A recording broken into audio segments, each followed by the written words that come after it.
namni khaayyoon isaa guddoo janjanaaf waan gaggabu khaayyoo isaatii fiigaa maalaayaan dhaqqabu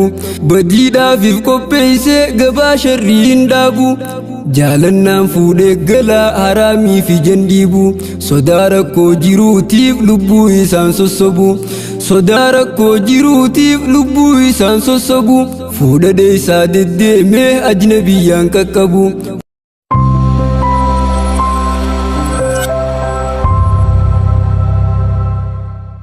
waliin bareeda namni yoo qindaawee waloome bultii halaal jaarrannaan haraamirraa duroome qalbii waliif dharraate rabbii waliif arjoome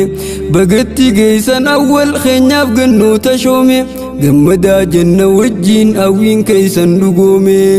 waliin bareeda namni yoo qindaawee waloome bultii halaal jaarrannaan haraamirraa duroome qalbii waliif dharraate rabbii waliif arjoome bagatti geessan awwal keenyaaf gannoota shoome gammadaa janna wajjiin hawwiin keeysan dhugoome maqaa rabbiitii hogguu qulfiin dubbiin eegallu maqaa rabbiitii ifaan ibsannee ni imallu hawwii ibliisaa hamtuu qonnee ittiin awwaallu rabbiin gargaarsifannaan milkooyte wanni yaallu falakal hamdu rabbii galata keewwallaallu falakal hamdu rabbii galata keewwallaallu gammachuudhaaf as jirraa aruuza diin dabaalu joollee bultii diin jaarte galte qalbii qulqulluun joollee bultii diin jaarte galte qalbii qulqulluun wal harkachuun hireedhaa hin jiru wanni caalu islaamummaa qabaannaan furmaatan dhabdu maalu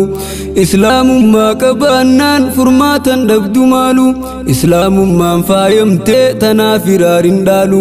dabaala diin hirmaanne du'aa hin guuzoolu islaamummaan faayamtee tanaaf hiraarin dhaalu dabaala diin hirmaanne du'aa hin guuzoolu gammachuu teeysan dhufne misirroo teenya warqii joollee diinfii qabachuun dhiifte jireenya cinqii jaaramuudhaan eegaltan jiruu urgoytuu miskii nuti seeybaan dabaallee du'aa hin goonaaf sinqii baga qindaa'uun firraa guutan jireenya carqii baga qindaa'uun firraa guutan jireenya carqii abjuun teeysan ashiittee firii gootee carraaqiin awwal giiftii harkattee ganaa wajjiin dhawwaaqii awwal giiftii harkattee ganaa wajjiin dhawwaaqii hubbii dhugaa kannii fi onnee garsiisi saaqii halaalii fi qabachuun alaa galuu dhaaqqii kabajamtee jiraattaa tee gadin buutu bakki bultii halaal lagachaa kophaa fi guudha yakki gorsa shayxaanaa diddee jechuu si baasa lakki bultii halaal lagachaa kophaa fi guudha yakki gorsa shayxaanaa diddee jechuu si baasa lakki waliin bareeda namni yoo qindaawee waloome bultii halaal jaarrannaan haraamirraa duroome qalbii waliif dharraate rabbii waliif arjoome bagatti geessan awwal keenyaaf gannoota shoome gammadaa janna wajjiin hawwiin keeysan dhugoome awwalii fi gannoonsaa wal abuuran yaadaanii wal barbaaduu eegalan lachuu hawwii guddaanii hubbiin qabdee namayyuu itti dhufnaan shiddaanii addaan fagaachuu tanaaf goolamanii gaddaanii namuu barbaada seenee firraa miilaaf fardaanii namuu barbaada seenee firraa miilaaf fardaanii marii gaggeesse jarrii maaf fagaannaa addaanii kan gammachuu teenyaalleen dhufuu qabaa gadaanii nuuf gammachiise lachuu kunoo rabbiin guddaanii qaxaroon saanii geesse guutamnaanii muddaanii wal jaalannaan akkasii maali wal shawwadaanii wal jaalannaan akkasii maali wal shawwadaanii hubbiin dhugaa jiraannaan hin jirtu wal diddaanii diiniin feeyde ijoolleen hin dandeessuu budaanii hubbiin dhugaa jiraannaan hin jirtu wal diddaanii diiniin feeyde ijoolleen hin dandeessuu budaanii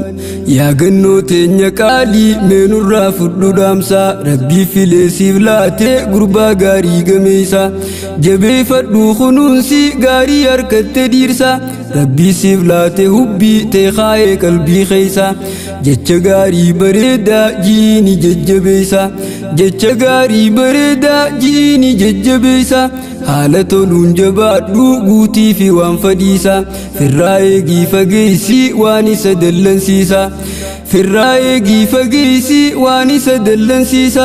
yaa awwal keenyaatis nurraa fudhadhu dhaamsa gannootee siif kannaadha qalbii teetii wallaansa siitu abbaa manaati si abbaan adeemsa haqaan dhaabbachuu qabda waan hunda tasgabbeessa rabbiin gargaarsifannaan hunda wal siif qixxeessa haqaan dhaabbachuu qabda waan hunda tasgabbeessa rabbiin gargaarsifannaan hunda wal siif qixxeessa waliin bareeda namni yoo qindaa'e waloome bultii halaal jaarrannaan haraamirraa duroome qalbii waliif dharraate rabbii waliif arjoome bagatti geessan awwal keenyaaf gannoota shoome gammadaa jenna wajjiin hawwiin keessan dhugoome jiruu gaarii jiraachuuf sodaa rabbiiti durri rizqii halaal horachuuf ibaadaadha matoorri waajiba isaa jabeessuun rabbiirraa heelta gadii sirraa fageessa rakkoo si milkaa'aa karoorri misirroo teenya lachuu diiniin tolee buurri misirroo teenya lachuu diiniin tolee buurri abdii walii ta'uudhaan waleegaa turte sabriin arra karaa halaaliin jidduu godaane gaarri hawwii isaanii dhugoomsuuf waliif arjoome warri wal jaalatan qalbiirraa addaan hin baasu shirri nuuf gammadaa misirroo bareeda fuula durri nuuf gammadaa misirroo bareeda fuula durri umrii dheertuu harkadhaa wajjiin filadhaa harri nuuf gammadaa misirroo bareeda fuula durri umrii dheertuu harkadhaa wajjiin filadhaa harri namni kaayyoonsaa guddoo janjanaaf waan gaggabu kaayyoo isaatii fiigaa maalaa yaaniin dhaqqabu badiidhaafiif qopheessee gabaa sharrii hin dhaabu jaalannaan fuudhee galaa haraamii fi jandiibu sodaa rakkoo jiruutiif lubbuu isaan sossobu sodaa rakkoo jiruutiif lubbuu isaan sossobu fuudhadhee isaa deddeemee ajnabiyyaan qaqqabu hundaa wajjiin sesseeqee jechaaniin oolu lubbu hubbii maqaa balleeyse leellisaan oolu cubbu wal shawwaduu tanaa bar rabbiillee wanni jibbu maalitti beeka guyyaa rabbiin ju'uu ni dhaabbu maalitti beeka guyyaa rabbiin ju'uu ni dhaabbu murtiin rabbii si dhufnaan diddeen dandeessu darbu rabbi sodaachuu baannaan booda waan ooltu gaabbu rabbi sodaachuu baannaan booda waan ooltu gaabbu wal shawwaduu lakkisaa waliif dhugoomsaa irbu rabbi sodaachuu baannaan booda waan ooltu gaabbu wal shawwaduu lakkisaa waliif dhugoomsaa irbu waliin bareeda namni yoo qindaa'e waloome bultii halaal jaarrannaan haraamirraa duroome qalbii waliif dharraate rabbii waliif arjoome bagatti geessan awwal keenyaaf gannoota shoome gammadaa jenna wajjiin hawwiin keessan dhugoome waliin bareeda namni yoo qindaa'e waloome bultii halaal jaarrannaan haraamirraa duroome qalbii waliif dharraate rabbii waliif arjoome bagatti geessan awwal keenyaaf gannoota shoome gammadaa jenna wajjiin hawwiin keessan dhugoome